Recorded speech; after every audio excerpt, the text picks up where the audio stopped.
Oke, selamat datang kembali di channel Daulat Rakyat. Dan kali ini kita akan berbicara soal pesta demokrasi Pilkada tanggal 27 November, tepatnya pada hari Rabu.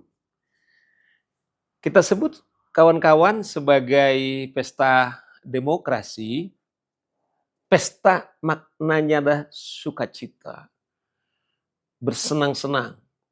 Cuman senang kali ini atau pesta kali ini bukan bicara huru hara, tapi tentang bagaimana nasib daripada daerah kita. Apakah daerah kabupaten, kota madya, dan provinsi memilih pemimpin kita. Saudara-saudara, seperti kita ketahui bahwa sesungguhnya yang menentukan pimpinan atau kepala daerah kita, Anda dan saya adalah di tangan kita masing-masing. Bagaimana atau siapa yang akan Anda pilih sesungguhnya di tangan Anda.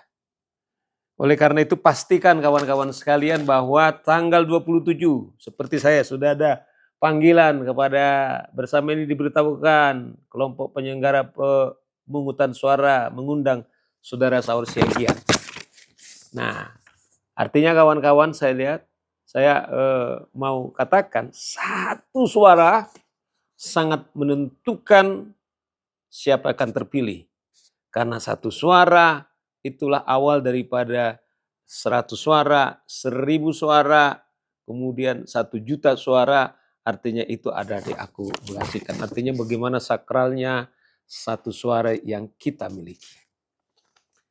Oleh karena itu, saudara-saudara, bagaimana supaya tetap daulat kita atau daulat rakyat itu tetap bisa terjaga? Saudara-saudara, tentu kita harus benar-benar sudah mempelajari siapa calon-calon yang kemudian sudah akan ikut kontestasi. Nah, saya berharap tentunya saudara-saudara, kawan-kawan atau kita yang ada di sini, ya toh, Syukur atau Paulus atau barangkali kawan-kawan yang lain sudah mestinya harus mempelajari siapa yang calon yang harus dipilih. Tapi katakanlah andaikan kita belum punya calon sampai detik ini, list kita masih punya 2 hari untuk menentukan. Saudara-saudara, tantangan kita yang paling besar tentunya adalah mencari kepala daerah yang punya integritas. Kita diguncangkan, dikagetkan, yaitu peristiwa penangkapan yaitu Gubernur Bengkulu yang juga kandidat calon Gubernur Bengkulu. Saudara-saudara, ketika KPK menangkap yaitu beliau serta beberapa pejabat dan dengan drama ada sekitar 3 jam penangkapan daripada calon gubernur tersebut. Saudara-saudara, ternyata uang ditemukan kurang lebih 7 miliar. Ternyata uang yang ditemukan ini adalah uang yang diperas, yang diminta daripada kepala-kepala dinas di Provinsi Bengkulu, yang digunakan untuk kepentingan yaitu pemilihan gubernur pilkada tanggal 27 November yang akan datang. Saudara-saudara, coba bayangkan bagaimana kalau seperti ini calon kepala daerah kita. Andaikan dia kelak terpilih, coba bayangkan yang dalam otak atau dalam pikiran beliau adalah bagaimana supaya uang ini bisa kembali. Yang kedua yang paling penting, apakah dia punya integritas dalam rangka memimpin yaitu pemerintahnya 5 tahun ke depan. Saya bayangkan itu tidak mungkin. Dari satu korupsi biasanya adalah akan ditutupi oleh korupsi yang lain, satu korupsi yang lain akan ditutupi oleh korupsi yang lain, dan itu berjemaah. Saudara-saudara, sering uang ini dalam praktek-praktek yang sering terjadi ini yang disebut adalah money politik, politik uang yang akan digunakan, yang akan diberikan kepada calon pemilihnya. Nah itu yang sering saya dalam beberapa, kalau saya diminta talk show, bahwa bagaimana katakanlah jahatnya pemimpin kepala daerah ini, bahkan berbagai cara merusak otak daripada masyarakat supaya dia terpilih. Pertanyaan punya mental, apakah kita harapkan kepala daerah seperti ini bisa dari hatinya untuk bisa melayani? Saya kira pasti jawabannya, saya kira tidak mungkin. Oleh karena itu, kawan-kawan sekalian, kalau kita mau supaya kepala daerah kita betul-betul kredibel, kemudian punya integritas, juga dibutuhkan kepada kita yang pemilik suara, pemilik daulat juga, kawan-kawan sekalian, juga punya integritas. Sebab katakanlah nggak akan mungkin katakanlah calon untuk memberikan iming-iming uang kalau kita sendiri sebenarnya tidak mau. Nah oleh karena itu saya mengatakan bahwa kalau kita kemudian berani memiliki kepala daerah yang punya integritas, Anda juga harus mengatakan stop, itu money politik. Saudara-saudara, saya harus mengatakan Anda harus berani kalau kita mau memilih atau menjaga daulat yang kita miliki, kawan-kawan sekalian, kita harus berani mengatakan no kepada money politik. Saya berkali-kali mengatakan bahwa 100.000, 200.000, ya relatif, kita nggak bisa bilang kecil atau besar, saya tidak bicara di situ. Tetapi saya mengatakan dengan 100, 200.000 atau 500.000 sekali tidak akan membuat kita kaya, tapi sekaligus tidak akan membuat kita miskin. Tetapi pastikan begitu kita terima uang, saya yakin nurani Anda akan berkata, Anda tidak akan pernah bisa berteriak lantang kepada kepala daerah kita karena dia tidak benar. Tapi oleh karena itu kawan-kawan sekalian, saya terus terang bahwa kalau kita mengharapkan kepala daerah kita, ya benar-benar yang punya hati melayani, benar-benar namanya public ministry yang melayani publik, melayani rakyat, adalah betul-betul yang yang jujur. Dan kembali itu adalah tergantung kepada kita semuanya. Nah, oleh karena itu kita harus berani kalau ada kepala daerah termasuk tim sukses. Katakanlah saat ini syukur sudah waktu sebelum pemilihan itu waktu jeda itu masa tenang. Nah, oleh karena itu kita harapkan supaya kita semua menghargai masa tenang ini.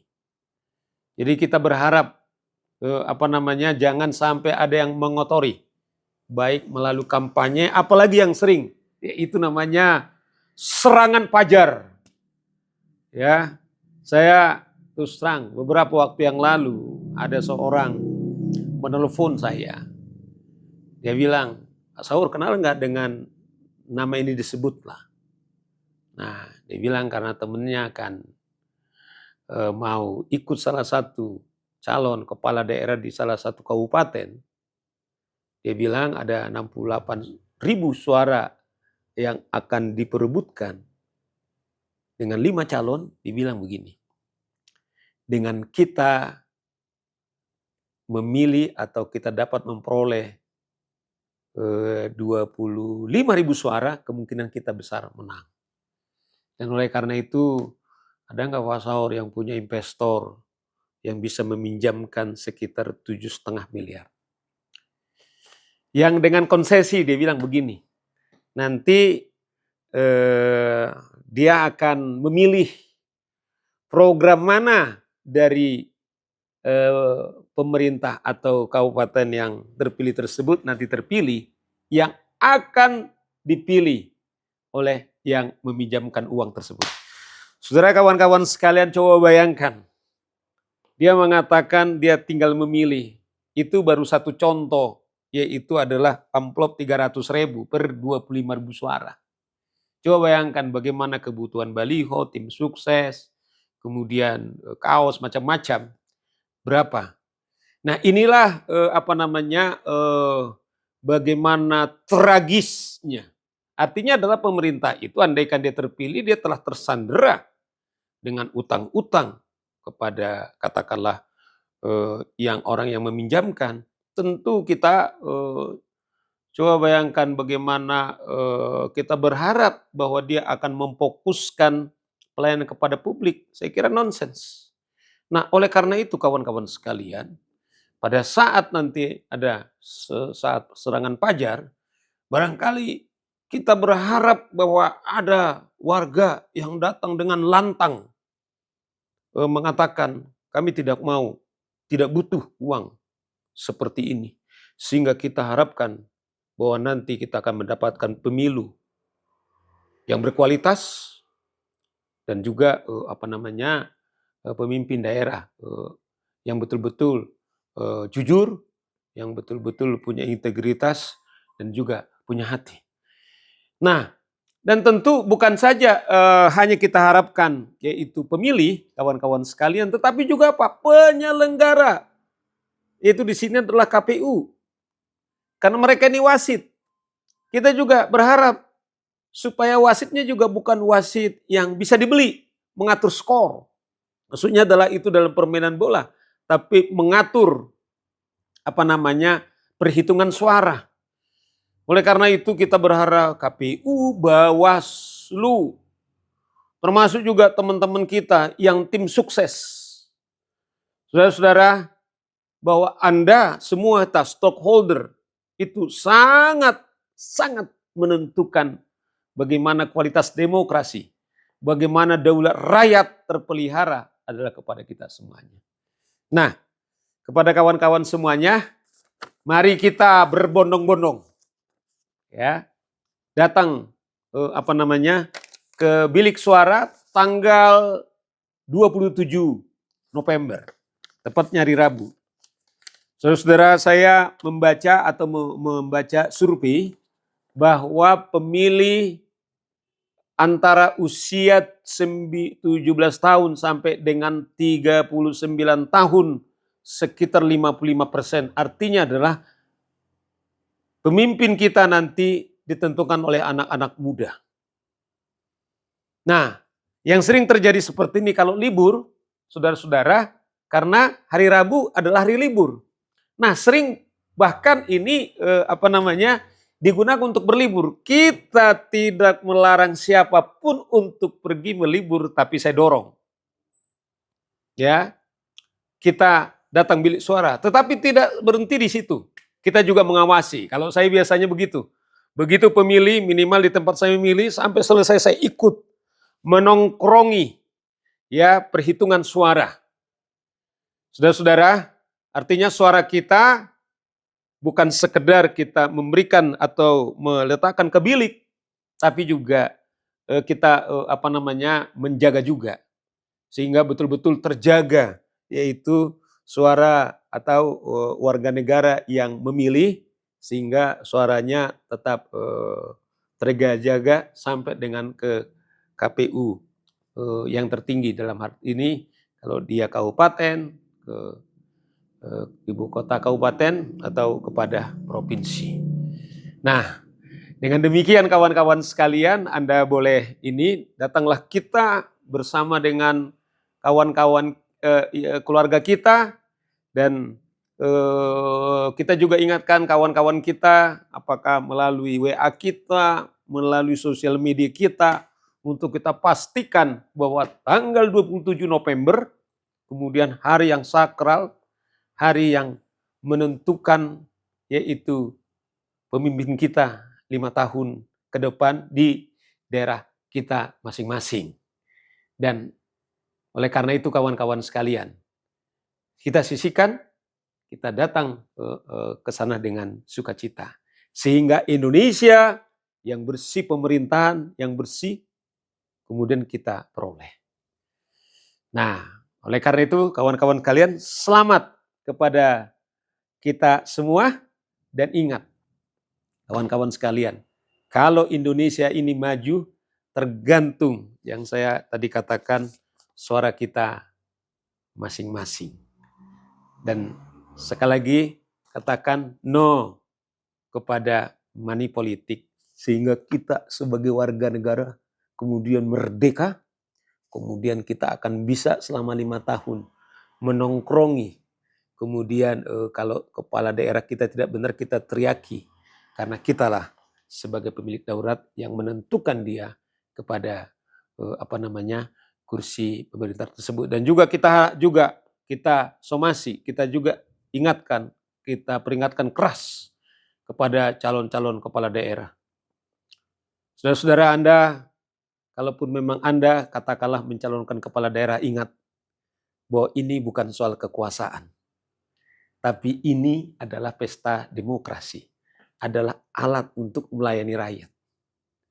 Kami ingatkan ada konsekuensi logisnya. Kalau Anda mencoba kemudian memberikan uang, Anda akan dijerat oleh pidana, yaitu money politics. Tetapi secara moral, sesungguhnya Anda tidak layak untuk menjadi pemimpin. Katakanlah, hukum positif tidak menjerat Anda. Tapi satu hal, nurani Anda kemudian tidak Anda bisa bohongi.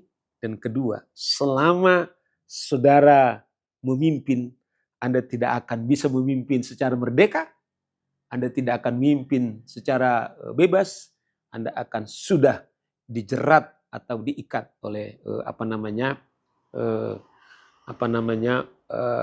uang-uang. Oleh karena itu masih ada waktu, yaitu waktu hening ini, hentikan itu serangan pajar untuk ini, sehingga kelak Anda terpilih betul-betul karena Anda amanah, dan kemungkinan besar Anda akan dicintai oleh rakyat Anda. Selamat berpesta untuk Daulat Rakyat Demokrasi tanggal 27 November. Mari kita bersama-sama. Kalaupun kawan-kawan sekalian belum ada panggilan seperti saya, jangan lupa datang saja bawa KTP. Karena apa? Kalaupun tidak ada panggilan, putusan Mahkamah Konstitusi, kita bisa dengan KTP kita. Selamat. Oke, Indonesia ini baik, kita yang buat. Terima kasih.